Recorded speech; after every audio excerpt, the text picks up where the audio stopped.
Welcome to the Underground, the Steel City Underground, the black and gold standard for Pittsburgh Steelers coverage. Now, here's your host, Terry Fletcher.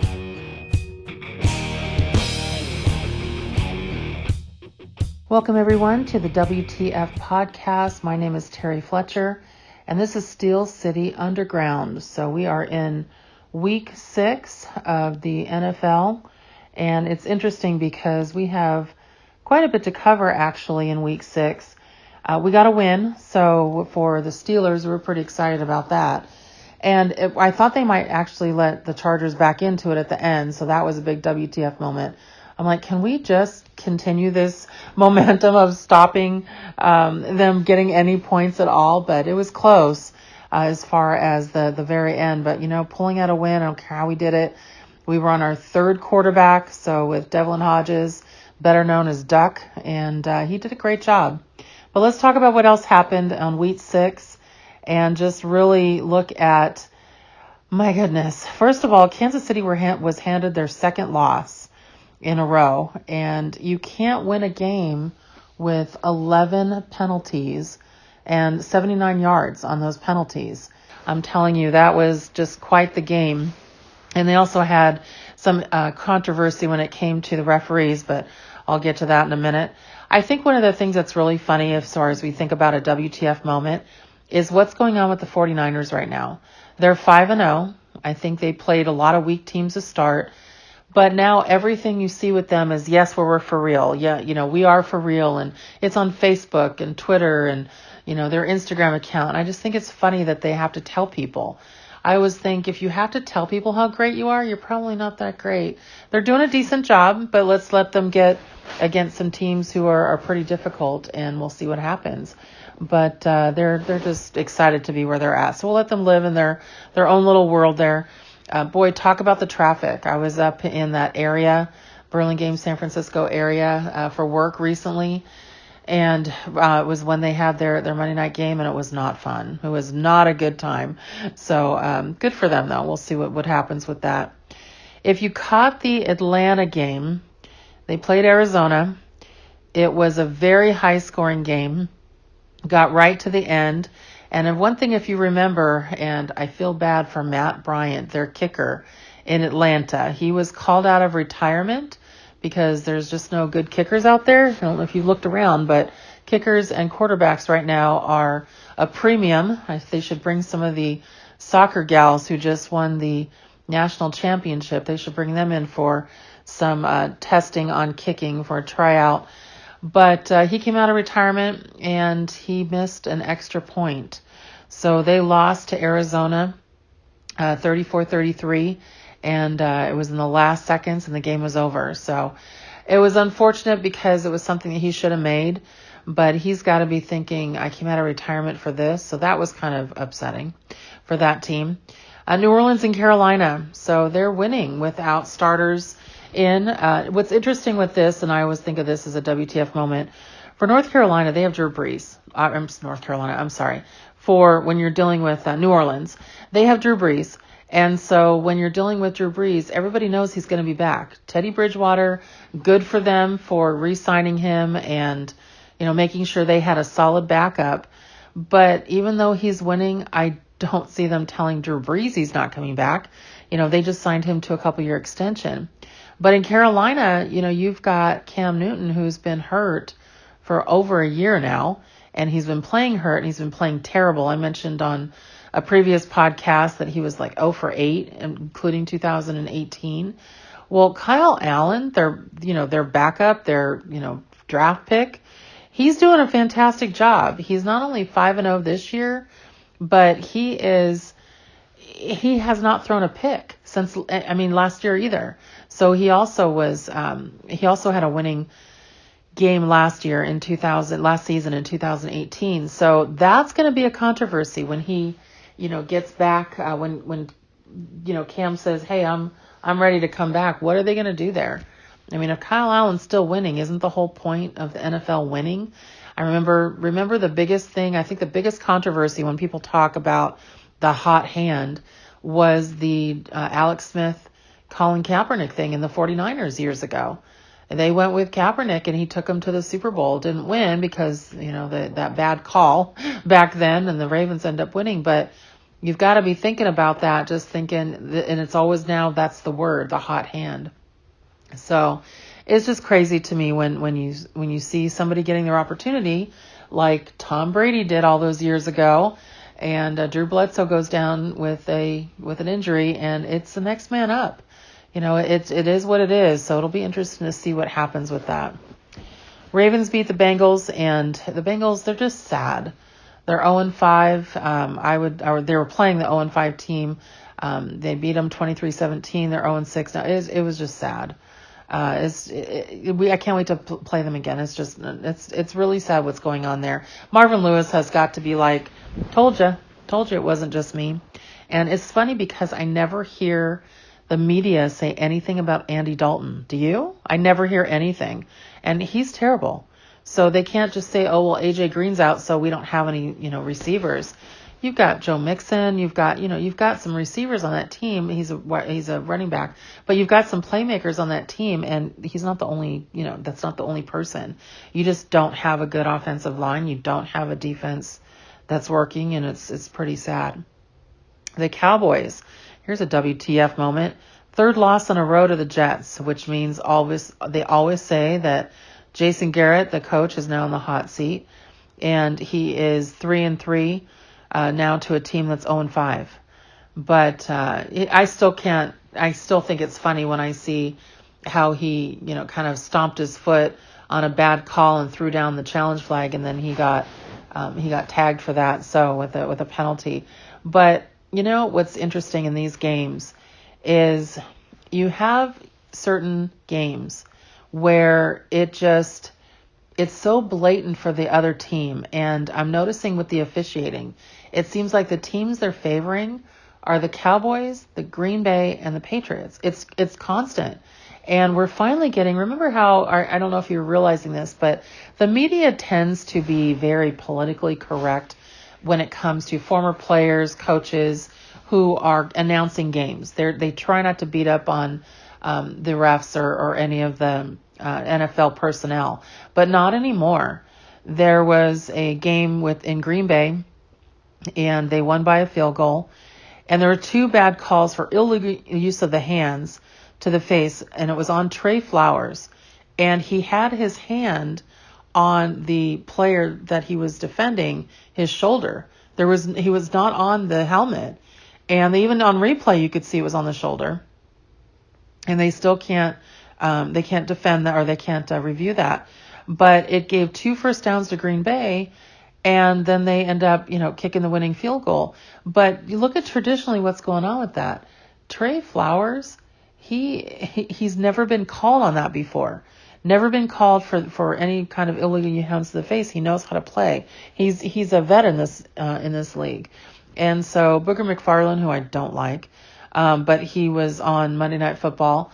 And so Barry Sanders and Tony Dungy on Twitter, they were all calling him out too. They're just like, as far as the refs, they're saying this has really got to stop because it just slants too much. This bad optic that officiating is really creating right now is just, it's really slanting for one team. And, that to do that, it was always the Patriots in my opinion, but now it seems to be Green Bay. Even Matt Patricia, he was even saying he didn't call a PI to save a timeout because they just aren't reversing calls anymore. And so we went back and looked to find out when they actually reversed the last call on pass interference, and it was week 3. So they're not even doing it anymore. And I have more on that in a minute, but it's crazy to me that all these penalties against the Cowboys, and one after the other night, it was just kind of ridiculous. It got to a point where what weren't they going to call? And it just kept moving the Green Bay Packers down the field. So it was just unfortunate. And then Ryan Fitzpatrick, talk about a Miami quarterback ping pong table. They keep going back and forth. Who are they going to use? Who are they not? They drafted a guy that obviously they're not excited about in Rosen, but what are you going to do? They're just basically saying, we're not going to put him out there. We've already given up on him, in my opinion. and they're just going to keep Ryan Fitzpatrick out there. Ryan Fitzpatrick's almost 40. He's a stopgap. How many teams has that guy been on? It's actually kind of a trivial pursuit question now that he's played for almost every team in the league. So that's just unbelievable. And then one thing that I saw that I wasn't really excited about, I hate it when players do this. Obviously, we saw it with Antonio Brown, but cornerback Jalen Ramsey, so he was traded this week from the Jags to the Rams for 2 first-round picks and 1 fourth-round pick. I think it's 2020 and 2021. I'm not sure of the year of the 4th-round pick. I think it's 2021. But they keep talking about how he was hurt. He had a back injury. He's on the report. Then he also had a foot. He had a wrist. I mean, at one point, I think every part of his body was supposedly hurt. And then he also had to leave for the birth of a child, which, okay. But now he's back in Hollywood with the Rams, and suddenly he's not hurt. He had a full practice this week, and even though he was on the injury report with the back, it just said, questionable. And so it's just kind of interesting when a player wants out. He's been kind of holding back and saying that he's one out. And you just kind of go, WTF, dude, it's just wrong to do that to your team. So it's sad to me when I see that going on, but it is what it is. What are you going to do for that? I mean, I'm going back to the PI calls now and not overturned since week 3. One of the things, and it's the calls and non-calls, I'm really tired of the phrase clear and obvious, because clear and obvious to whom? They're just not making any kind of consistent calling on that. In the Thursday night game, the Giants clearly had it. It wasn't called. Kansas City, in their game, Kelsey was mugged in what he was doing. They didn't call it. Carolina, it was clear. But Bruce Arians won't even challenge anything anymore, and he's won a couple of them because he doesn't want to lose a timeout early in the season. But the clear and obvious, okay, so the catch, no catch, that's objective, okay, because did they catch it? Did it touch the ground? Is it moving? Okay, we get that. Fumble, no fumble. Did the ball come out before any part of the player's body hit the ground? But the pass interference, the bar is so high, now they only seem to call it if it's egregious. Not if it's there, because we know that that there's pass interference there.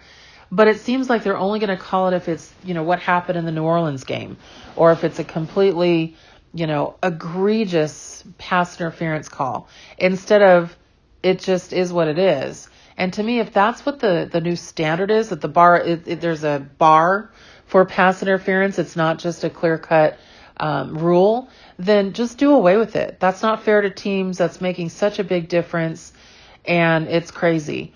Because, and I've been, down on fields before, and when we're watching things on TV, I mean, we've got high definition TVs, we've got several camera angles, and we're like, how did they miss that? But then you're down on the field and you're like, how did they even get anything right? It is so different down on the field, so you do need to know that. But it's just crazy to me that they're getting so much wrong, or they're not calling it, and it's just getting out of control. I seriously miss those replacement refs.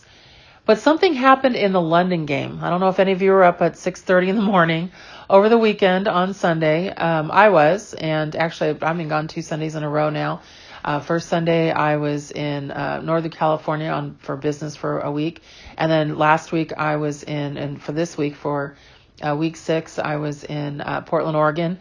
And so spending time with family. And then for week 7, we're going to be on a bye, but I'm going to be in Colorado. So watching football all over the country is kind of funny. But we had this fair catch kick. I don't know if you saw that in the London game.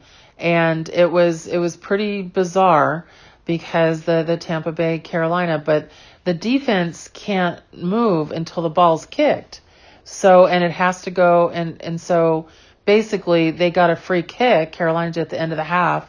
It went about 60 yards, and so nothing really happened. But I was listening to NFL radio recently, and they were talking about how it hasn't been done since 2013. Only some special team coaches even know about it. And then before that, it wasn't done. It's like a free kick, basically. Since 1973. There's the WTF moment there. Okay, so it's been done in 40 years twice. That is crazy, 2 to 3 times. I don't even know what it's for. But speaking of kicks, and this is something I'm sure everybody will agree, you probably all have said, what the football on this one. This is onside kicks. Okay, so went back, took a look, did some math, went to NFL.com, went to PFF and Pro Football Focus and said, what is the percentage that onside kicks actually work? Remember, this is a scoring league. So the NFL wants scoring. They want high scoring games. And if there's a team that's down by, a couple of touchdowns and a couple of scores, they want to give them an opportunity, especially if they don't have any timeouts, to come back and try to win the game. And so this is where that onside kick thing was created. And so to give them an opportunity to do that. Well, traditionally, they said before 2019, it worked 8% of the time. Okay, that's super terrible, but okay. At least it's possible. I sound like an attorney. It's possible it can work. But what do you think is the percentage rate it's worked in 2019? Remember, what's changed? There's no running up. You cannot leave the restraining line as a defender until the ball is kicked. And so you can't basically, when the ball's up in the air, and they did it for player safety. So the ball is kind of, booted by the kicker, and then it's rolling around and it's up there, and the person trying to catch it, because it has to go 10 yards, has to make sure that they're not getting killed out there because it's a free-for-all. So now they changed the rule that you can't run up and you can't leave the restraining line. So you can't run and kick it, and you can't leave the restraining line as a defender. So basically, it's really just for the other team. But we've attempted it 17 times already this season. We're in week 6. How many times do you think? You would be correct if you said 0. So it is 0 for 17 as far as being successful. Don't you think you would look at that as a coach and say, why are we even doing this? I know I would. So it's just something they're going to want to look at next year. I know they're going to look at the PI calls and just say, I would hope they're going to say, let's just do away with that. This has been a really tough year on that, especially because they changed it I don't want to say mid-season, but halfway through the 6 weeks. What they were calling the first 3 weeks of the game is different than what they're calling now. And it's a judgment call. That's the WTF with the PI calls. It's subjective. It's what one ref thinks over another that is enough of a clear and obvious touching of the player that impedes them to make a catch before they'll call it. And now even if they don't call it, they're not changing it. So something definitely for the coaches to keep in mind. So let's get to our Steelers game. So what was our WTF moments this week? Well, Duck Hodges, and he basically quacked out that he was starting. A third-string quarterback, did a great job, but boy, did our defense just ball out. Devin Bush, this is why we picked him up in the first round, why we traded up. He had a pick 6 and a fumble recovery in the first quarter. And it was just a great defensive game. And Hodges did a great job, again, third-string quarterback. But he did really, really a nice job playing against the Chargers, who nobody really gave us the possibility that we could win with playing the Chargers, even though they haven't been playing great. And they showed again why they weren't playing that great. But I don't get, and here's something that maybe you can tell me how you feel about it. I don't get the Ryan Switzer keep. I know he's a nice guy. Ben really liked him. And when Ben was there, he utilized him as a wide receiver, usually number 4. But the fact that he's on the team just to, on special teams, just to basically take kickoffs and punt returns, and he's not doing anything with it. I think they said he's averaging 1.7 yards. What does that do? Nothing. And so I just think that at some point, find somebody else. We need to get somebody who's already there and bring in maybe another wide receiver, another, option for our young quarterbacks who are filling in. Now, one unread story this year is that Boswell, he has not had any misses. He's 100% on his field goals and his extra points. He obviously was hurt last year because he's back to 2017 form. So kind of an underwritten story there. I wrote about it at the beginning of the season that he was really going to be our key to, I think, having a winning season. And I really hope we can come back to it. But here is a WTF moment.